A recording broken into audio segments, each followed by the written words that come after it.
দেশের মার্কেটে কিন্তু অনার একটার পর একটা স্মার্টফোন লঞ্চ করে দিচ্ছে বিভিন্ন বাজেট সেগমেন্টের। বাট আজকে আমরা কথা বলছি আন্ডার 20K বাজেটের একটি স্মার্টফোন নিয়ে, যার model number Honor X6A। Huawei lover কারা রয়েছেন বলুন তো? তাদের কাছে আমার মনে হয় অনারের ফোনে ভালো লাগবে। যাই হোক, এই হচ্ছে অনার X6A। কাভারটা খুলে নেই তাহলে একটু সুবিধা হবে, তাই না? এটার কালারটা কিন্তু অনেক সুন্দর, যেমনটা দেখছেন এটা রিয়ার থেকে একটা গ্রেডিয়েন্ট টাইপের একটা ভাইব দেয়।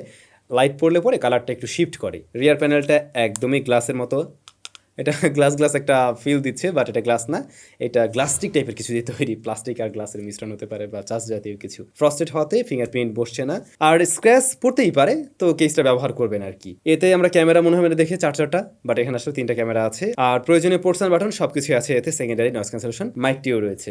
রাইট সাইডে হোম বাটন রয়েছে, যা ফিজিক্যাল ফিঙ্গারপ্রিন্ট স্ক্যানার হিসেবে কাজ করবে এবং এটা বেশ ফাস্ট অ্যান্ড অ্যাকুরেট। অনার বলছে এই ফোনটাও তাদের অন্যান্য ডিভাইসের মতো বেশ ডিউরেবল, এবং আমরাও কয়েকবার আসলে এইভাবে ফেলে দেখেছি, তাতে কোনো ধরনের সমস্যা হয়নি এবং দেখছি হ্যাঁ এটা টিকে আছে ঠিকঠাকভাবেই। এই স্মার্টফোনের ডিসপ্লে সাইজ 6.56 ইঞ্চ, যা ইনসেল এলসিডি প্যানেল, এবং এটা এইচডি প্লাস রেজুলেশনের। এখানে 90 হার্টজ দিয়ে তারা পোষানোর ট্রাই করছে, আর এটার পিপিআই হলো 269। ডিসপ্লেটার চিন বেজেল আধুনিক যুগের ফোনের সাথে কম্পেয়ার করতে গেলে আমি একটু পিছিয়ে রাখবো, কারণ লোয়ার চিনটা বেশ মোটা।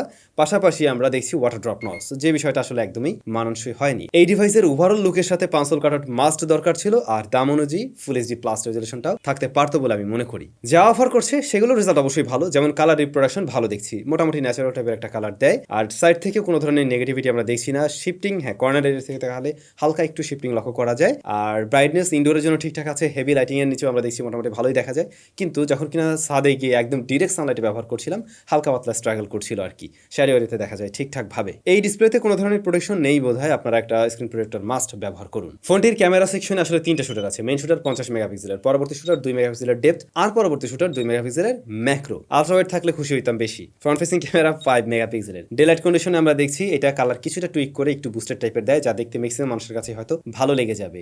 ডিটেল ভালো আছে, প্রপার লাইট দিলে ভালোই ডিটেল দিতে পারে, শার্পনেসও ভালোই। ডাইনামিক রেঞ্জ অ্যাভারেজ থেকে একটু উপরে থাকবে। অনেক স্মার্টফোনেই আসলে এরকম প্রাইস পয়েন্ট লাইক 15-16-17 হাজার টাকার অনেক ফোনের এই ডাইনামিক রেঞ্জ ভালো হয় না, এটা মোটামুটি ভালো ছিল।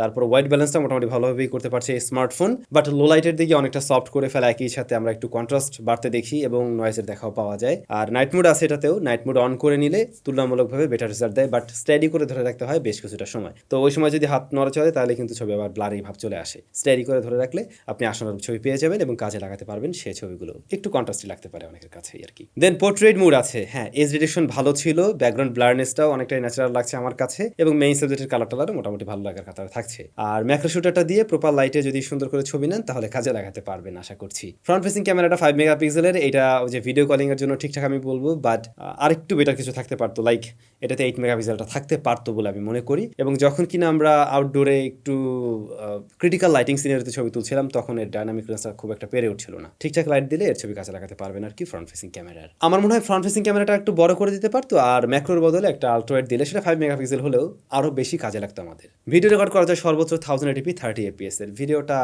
চলে আর কি অ্যাভারেজ। এই স্মার্টফোনটার অপারেটিং সিস্টেমে রয়েছে magic UI 7.1 based on Android 13।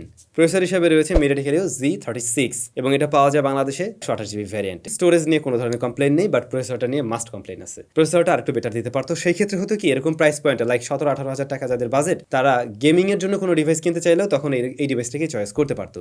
এখন যেটা হয়েছে বেসিক ইউজের জন্য ঠিকঠাক আছে, বাট হেভি পারফরমেন্স বা গেমিং এর জন্য কিন্তু এটা ততটা বেটার রেজাল্ট দিতে পারবে না। তবে একটা জিনিস কি, অনারের ফোনগুলোর যে ইউআইটা এটা অনেকটা স্মুথ, অনেক বেশি অপটিমাইজড। ওদের R&D সেক্টর ব্যাকএন্ডে কিন্তু অনেক কাজবাজ করে, তো দীর্ঘদিন পর্যন্ত আপনি আপডেট বা লং রান বেটার রেজাল্ট দিতে পারবে এই ডিভাইস। এখন আমাদের এই কয়েকদিনের ইউজেস আমরা দেখছিলাম রেগুলার কাজবাজ হ্যান্ডেল করতে পারছে, সোশ্যাল মিডিয়া ব্রাউজিং থেকে শুরু করে আমরা টুকটাক ছবি এডিট করার যে কাজবাজগুলো সেগুলো করে দেখছিলাম, ওগুলো খুব সুন্দরভাবে হ্যান্ডেল করতে পারছে এই স্মার্টফোন। বাট যারা গেমিং আশা করছেন তারা কিন্তু খুব একটা বেটার রেজাল্ট পাচ্ছেন না।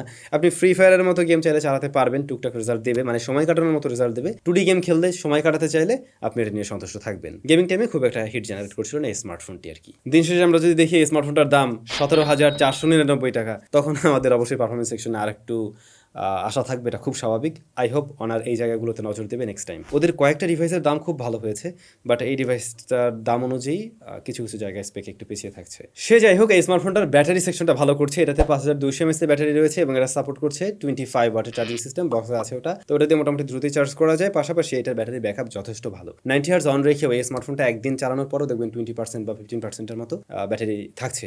তবে ওরা যেটা ক্লেম করছে এই স্মার্টফোনটা থেকে আপনি 3 বছর পরে গিয়েও একটা বেটার একটা ব্যাটারি লাইফ পাবেন। অর্থাৎ আপনি প্রথম দিন থেকে যেমন রেজাল্ট পাচ্ছেন, আপনি 2.5-3 বছরে গিয়েও দেখবেন যে এই স্মার্টফোনটা সেরকম একটা রেজাল্ট দিচ্ছে। এটা ওনার ক্লেম করছে। যদি তাই হয় তাহলে অবশ্যই বলতে হয় ব্যাটারি নিয়ে আপনাকে চিন্তা করতে হচ্ছে না লং টাইমেও। স্পিকার সিঙ্গেল বা মনো স্পিকার রয়েছে, এটা লাউডনেস ভালো, বাট ফুল ভলিউমে কিছু কিছু সাউন্ড ডিসটরশন দিতে পারে, একটু কমিয়ে রাখলে বেটার সাউন্ড পাবেন। ইয়ারপিসের সাউন্ড ঠিকঠাক আছে, তারপরে এটা নেটওয়ার্ক রিসিপশন আবার ভালো, যেমন ওয়াইফাই, তারপর ডাটা কানেকশন সব জায়গায় আমরা বেটার রেজাল্ট পেয়েছি এই স্মার্টফোন থেকে। তো অনার X6a কি কি অফার করলো জেনে ফেললাম আমরা।